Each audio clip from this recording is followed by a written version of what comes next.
Hi guys, welcome back to our channel Trading for Beginners.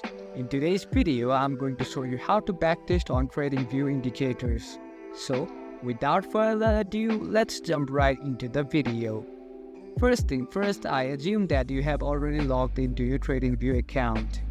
After logging in, you'll see this kind of interface on your screen, where there is tool on the left side, an indicator, alerts and replay are on top of your screen, and watch and all of these key things are in your right side.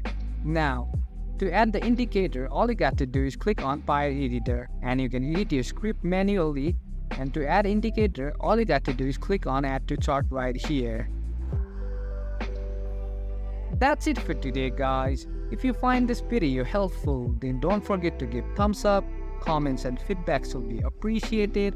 Subscribe to our channel and don't forget to hit the bell icon so that I can come up with new videos like this.